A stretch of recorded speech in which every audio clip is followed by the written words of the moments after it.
Malachy, one of the questions I'd say I'm asked in the garden centre most weeks is how am I going to keep cats off my newly planted window boxes or newly planted flower beds? Have you any tips you could give people? Yeah, we actually have a cat ourselves here, you know, and one of the things I tend to use anyway is to use garlic, actually, because garlic, most animals and insects actually don't really like the smell of it. So actually we were just using it in the herb planter here, just a light scratch. These are just garlic granules that you buy in supermarkets for cooking, and simply enough, yeah, just put a little shake on.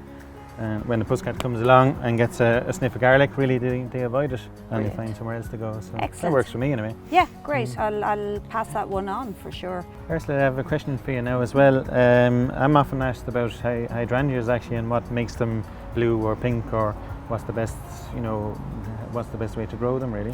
Okay, well, I suppose we get asked that as well a lot actually, but the main thing is that people need to understand is the type of soil they have, because blue flowering hydrangeas will grow in acidic soil, whereas they'll be pink if they're growing in limey soil.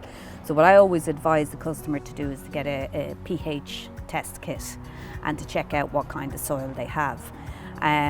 If it is acidic, that's it, they can grow away their blue hydrangeas happily. If it's not, if it's limey, then at that case they can do two things. If they want to grow it in the soil, they can do that, but they'll need to use the hydrangea colorant and use that for a season, and then the following year you'll have your blue hydrangeas, but you'd need to use it annually.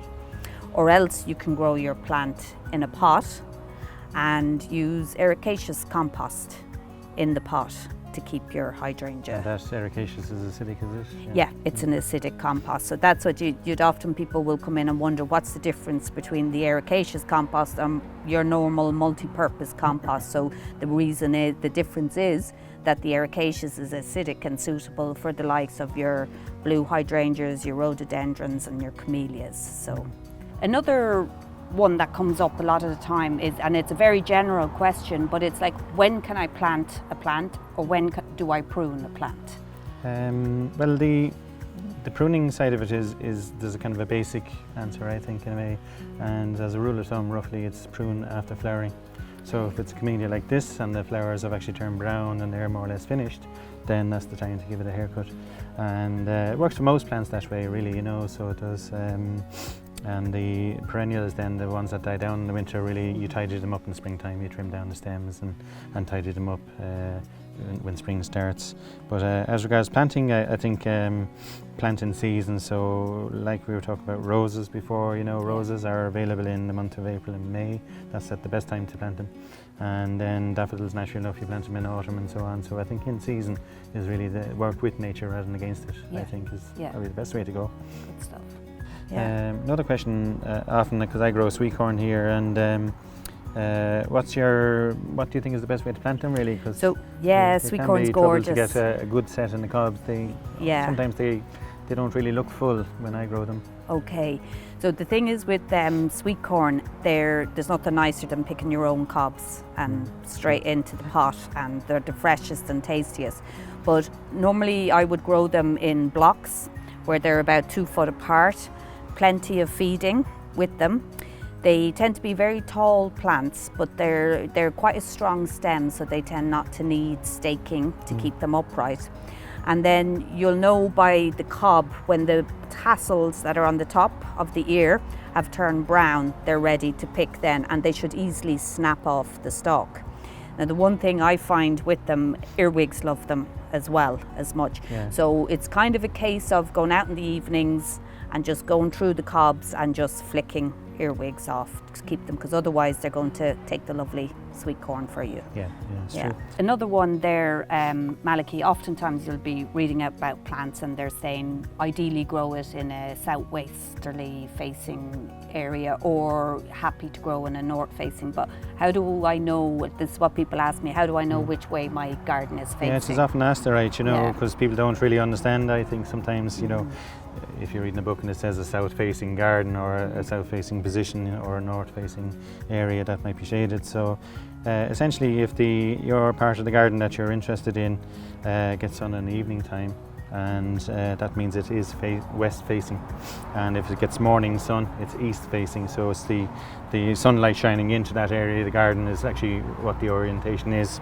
So of course you can have any degree in between, but generally a lot of plants that like a little bit of shade, like an east facing direction or north either, and then plants that love sunshine would really need a southwest or a southeast facing position. That means they get most of the sun all day long, you know, so that's essentially it. Yeah.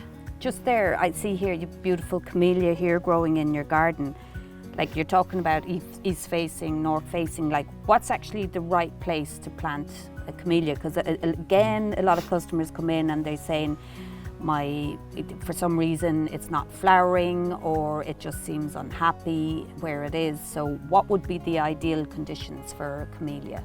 Well, if you understand where the plants come from, it helps a lot. So camellias are actually kind of woodland plants, and they actually like a little bit of shade, so they don't do terribly well out in the really bright sunshine in a south-facing garden.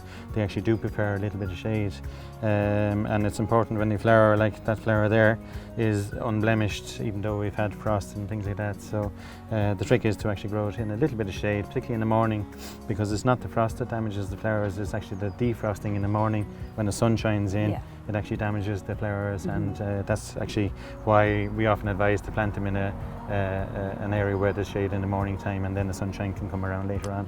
Okay, that's great. Another question actually is sometimes in my garden I tend to leave the lawn a little bit long, particularly in the month of May, when the first dandelions and the daisies start coming. What do you think of it yourself? Yeah, I mean, more and more people want to do that, and there's a very good reason for that. The dandelions in particular, because they're such early flowers, are really suitable for the bumblebees.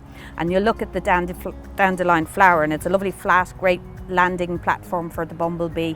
And if you want, you could leave a strip, an area in your garden where you allow the dandelions and those wild flowers to flower. That's what I like to do in my own garden, but unfortunately my husband prefers to mow it. So we compromise, and one area will have the wildflowers, another area will have his green lawn.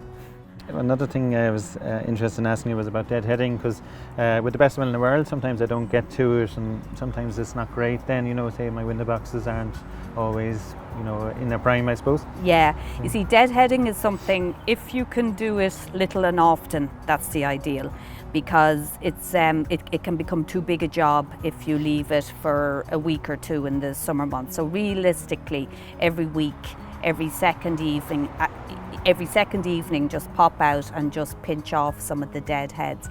And what that'll do is it'll keep the plant flowering, and it'll keep producing new flower buds. So when I'm watering, maybe deadhead as well. Yeah. Deadhead as well. Yeah. Just on that, actually, the watering, should you? Do you think you should really, you know, give a lot of water in one go, or a little splash every day, or what do you think is No, best again, yourself? probably better give it a proper drink. Maybe depending on the weather, depending on the location. If it's very breezy, it might dry out quicker.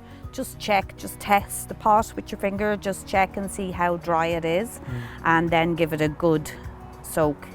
Get your watering can, you know, half a gallon, give it a nice drink slowly, let it soak in, and then another little drink again. So it's not a splash and move on to the next. Do you normally wet the foliage a bit? Does it matter too much? Not really. I'd prefer to just wet the compost. Give the direct. compost a good, Especially it's not a great idea to, especially in the middle of the day in the height of the sunshine, to be wetting the leaves, because the sun will burn up the leaves. I suppose, yeah. Now, one other area that we get a lot of questions on are the vegetable growing, and lots more people are growing their vegetables actually themselves, but keeping caterpillars off your cabbage, all your brassica plants. That's very time consuming, so have you any ideas? Well, we grow a fair amount of cabbage family, the brassica family, in our vegetable garden here. One thing I do use is the same as for the cats actually. I use garlic.